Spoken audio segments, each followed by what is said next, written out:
Hello, everybody. I'd like to introduce you to Andrei Veskermeister, who's a global smart locker expert. And our subject matter today is Beyond the Doorstep, the economics that make out of home work. Thanks for your time today, Andrei. Thank you for having me. It's a pleasure. It's a pleasure. Can you start off by maybe giving us an overview of the out-of-home delivery marketplace, please? I just came back from the London Leaders in Logistics event, and this was about last mile, and lockers were everywhere. So out of home is really the talk of the town right now. Companies are looking for their way how to approach out of home.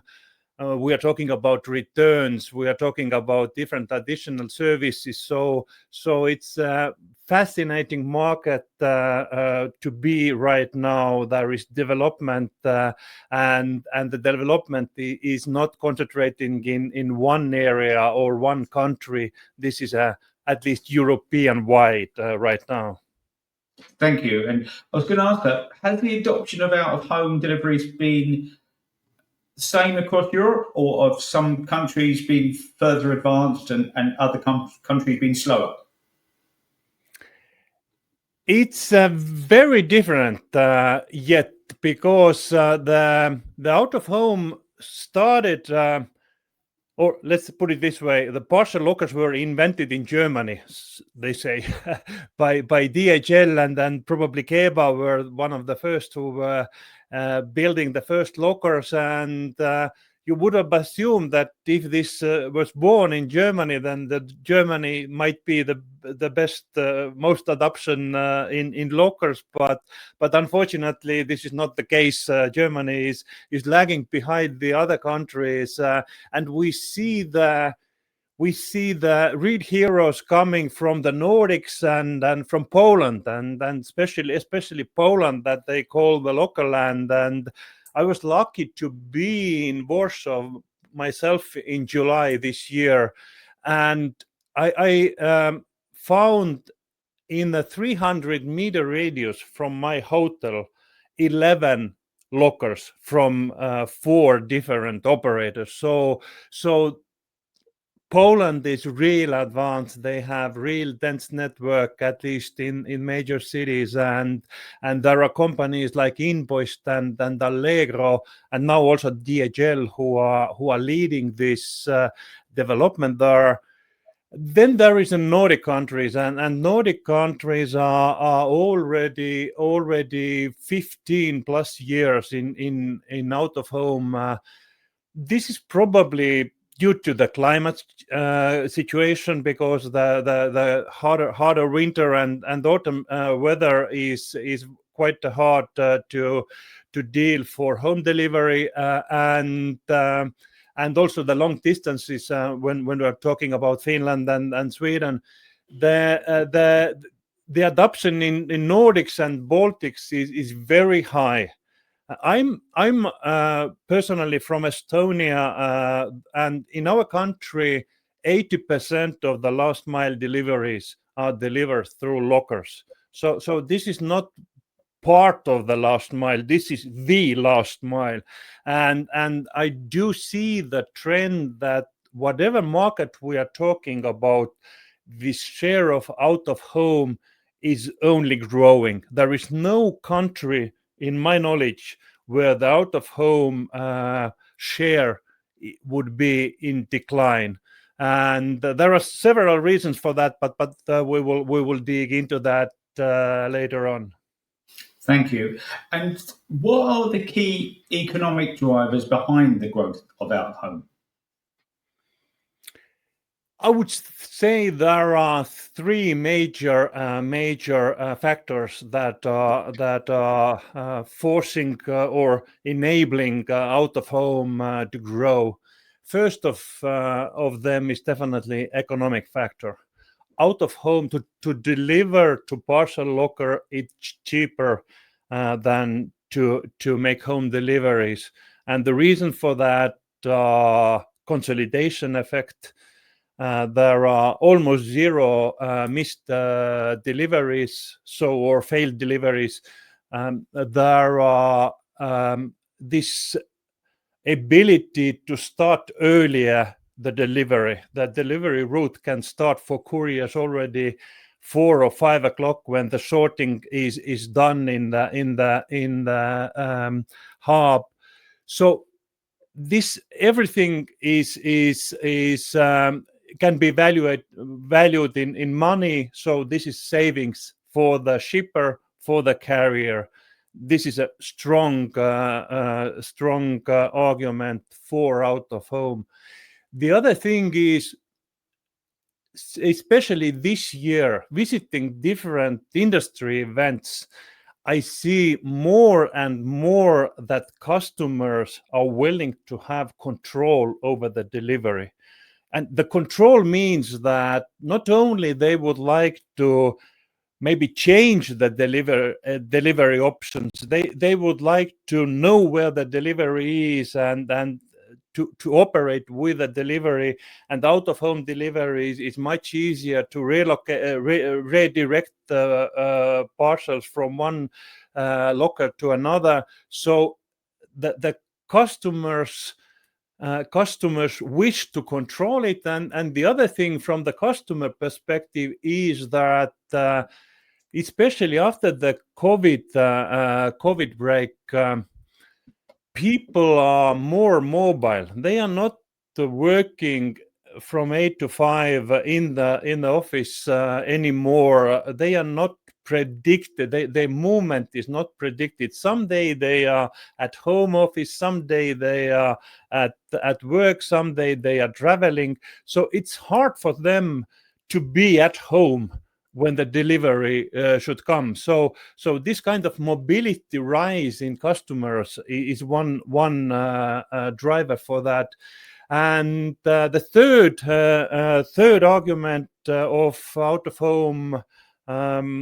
home development is a traffic situation. The city's congestion is not easing up, but getting more full. So out of home is getting vans out of the streets and put the delivery non-peak times. So those are the main three arguments what makes out of home more preferable for the stakeholders. Yeah, it's a very compelling, we've put them all together. It's very compelling, and you've got the green benefits as well of, one, less congestion, less, emissions. I can see a lot of logical points to that. You mentioned, you talked about in Warsaw where you had all those locker locations so close together, and I can imagine that's very useful and people get used to it. But how are locker locations secured or purchased, and particularly in the UK? This is very hot topic right now. When we are talking about out of home main concerns or main topics inside the industry, then location scouting is definitely one of the most important ones, and this is the key thing to build a profitable out of home network, because this is like in real estate. We're talking about the locations. You have a good location with a big footfall of traffic, and you have not so good locations, and this can be big determinant of your profitability. So the base or the fundamental thing in location scouting is that you have to put the lockers already to the places where people already are. When you are trying to find the location and think that I will educate customers to go there because otherwise they will not go there, then this is you are probably going to miss the target. So you have to be clever enough to pick the locations where your customers already are, and this is a science. This is not the this is not. Let's talk about the city of London, a big city with a very old infrastructure and people habits. So it's a really big task to find the locations that are used and that customers appreciate. So what are the ways to do that? Usually this is not the real estate business. The local location are not owned; they are rented or leased, or those are partnerships. And what I see, the most popular way right now to grow the network is partnerships with the retail owners. We have a retail stores, we have a retail networks with established locations, as I said, where customers already are. They are used to visit those locations, and different kind of partnerships with real estate owners is the best way. But there are also it varies country by country. In some countries, though, the lockers are in public land, so you have to deal with public municipality. In most of the countries, this is still a private land and private deals, and there are very different use cases. In some instances, you have to find also the sort of make a deal with private owners of the land to place a locker there. So this is very interesting and very competed area right now to find the good locations for your out of home lockers. I'm sure it will be a challenge for people trying to grow their volumes and their market share. And how do consumer preferences and behaviour differ when it comes to out of home deliveries versus classical deliver to home? Let's say there are several researches done, and when it comes to younger customers, younger generation, Gen Zs and millennials, they are more mobile. They are more technology oriented. They are more willing to adopt lockers, and this gives them also some kind of freedom to do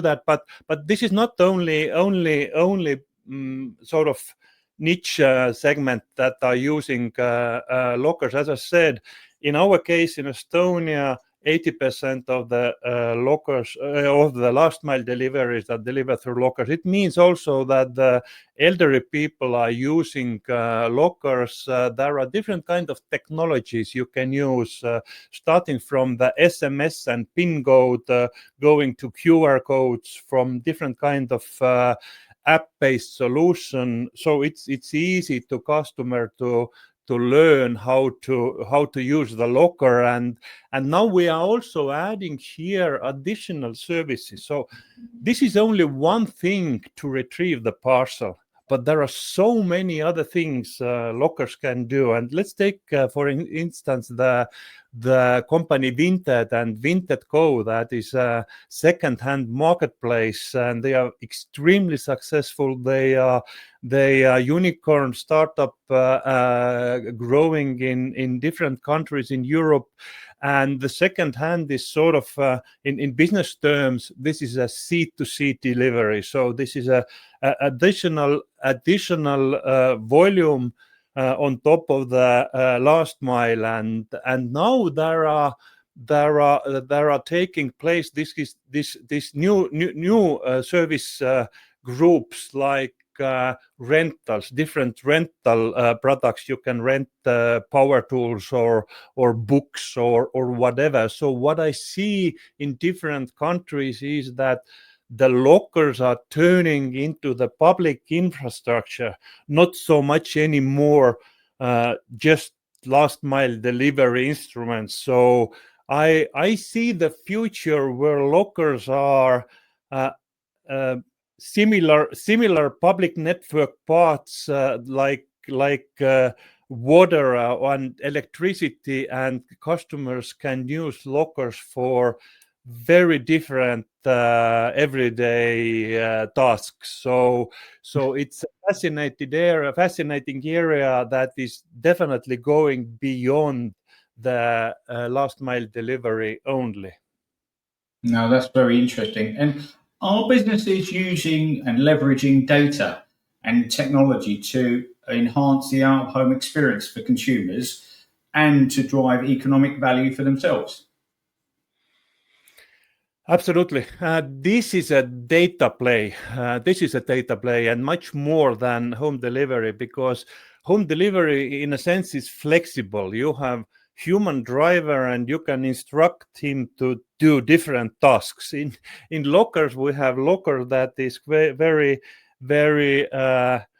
fixed, with very fixed capacity, and in order to use that available capacity in optimal way, you have to be very data oriented. You have to make uh, volume predictions. What the volume in every locker will be. If you will see that there are going to be capacity problems, then you have to take precautions before it happens, whether to redirect the parcels or use we call it dynamic pricing, in a sense that if your capacity is getting full, then basically you can increase the price for the delivery due to the capacity lack. So there are very different ways to use that data, and also customer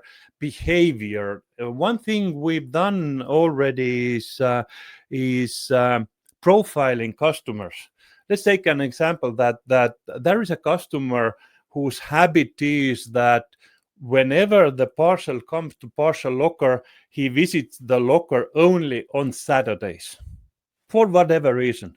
If you can identify that pattern, then in that case there is uh, no reason to put the parcel for that person on the locker on Monday, because there is a 99% of certainty that he will not retrieve it in 5 days. So you can profile customers. You can find the patterns of their behavior and use your available capacity against those profiles. So this is very data rich business. You have to use AI, you have to use machine learning, you have to make as adequate forecast as possible to provide good service. No, that's wonderful. Thank you. Um, and how do businesses balance cost and value to remain competitive in a rapidly changing marketplace, as you described? I already mentioned this once. This is a dynamic pricing, so this is very easy to adopt in partial lockers, but there are much more ways to use this kind of value propositions. You can use lockers as a consolidation point. You can consolidate parcels into one locker for one customer, so there's no need to put it separately. So you can do different operations with the parcels in order to be more effective. And as I said, the lockers can be used as a multi-access point with your middle mile. So you can use lockers to provide courier to courier handovers when the routes are not passing. So there are so many ways to maximize the return on every compartment for carriers. You have to be only very data oriented, you have to be very clever, and you have to be willing to find new ways how to use your lockers. Yeah, it sounds like anyone who's creative can really sweat their assets. It's really clever. And what are the sort of main challenges and barriers that out of home businesses face in terms of economics and logistics, really? We already mentioned that that the locations really big constraint. So I think right now is a race for the best locations. And again, if somebody is sitting on the sideline, some carrier who thinks whether they will need to go to the partial locker delivery option, then think about those locations. Good locations are rare. So if you are waiting too much, you will miss the good locations. It means that your profit margin will not be as high as it could when you would have been entering earlier. Now, the second thing is definitely is access to capital, because partial lockers are high investment, and your company's balance sheet has to be available to serve those capex investments. And I would say that the third thing is now interesting technological improvement, and this is the power management, because let's say lately we have started to or the local manufacturers have started to develop autonomous lockers that whether battery based or solar powered, and this is very interesting option, because now we can place lockers where we couldn't before, the places where there is no a grid power outlet. So this is very interesting situation where we see big growth possibilities. But this is not only it.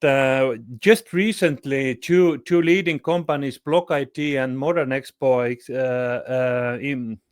introduced new lockers. So they call it drop-off boxes. They are sort of mini lockers that are meant only for returns, because when the e-commerce is growing, then also the number of returns is growing, and now they are addressing this segment with a dedicated lockers that can manage only returns. So we see also development in technology to improve out of home networks. No, it's really good. And this is a tough question. What trends do you see emerging in the out of home sector that could shape its economic future? I.e., look into the future for us. Yeah, absolutely. We talked it in the beginning that the market, the countries are in very different phases, and that's why the out of home networks are in different phases. In more adopted markets, we are in the scaling phase. We are just adding lockers in not so mature market when it comes to out of home.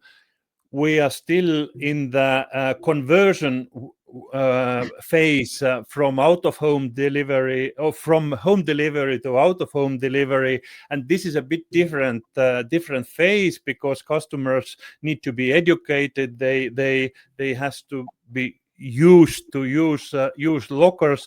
So there are no sort of common trends in every market, and then if we look for North America, then this is sort of locker free so far. They have not started yet. There are different reasons for that. Probably also one of them is that the urban infrastructure is much more lean to the private houses, and that's why the home delivery is preferred, and also that the home delivery is so optimized in that those markets that very hard to open a new network. But I see still ways how it can happen. I created a locker first framework that is based on the macro assumptions, and one of the big bets is that the price for the labor and accessibility to labor is diminishing. So there is not possible for a longer period of time to grow home delivery network, because we have a shortage of drivers already. So in those circumstances, you have to do something in order to deliver those volumes, and out of home is one option in that. So I see a very bright future for out of home delivery, not only lockers but also Pudos. We haven't mentioned Pudos yet, but Pudo is still very important part of the out of home services, and in some countries extremely popular and developed. So out of home is definitely trending up, and I'm extremely optimistic talking about out of home outlooks. Thank you. I just want to say thank you, Andre, for explaining to us all the economics and explaining the background behind it makes out of home work for all consumers and obviously the suppliers of it. Thanks so much for your time, Andre. Thank you, David. It has been a pleasure talking here about lockers, and hope to see you soon again.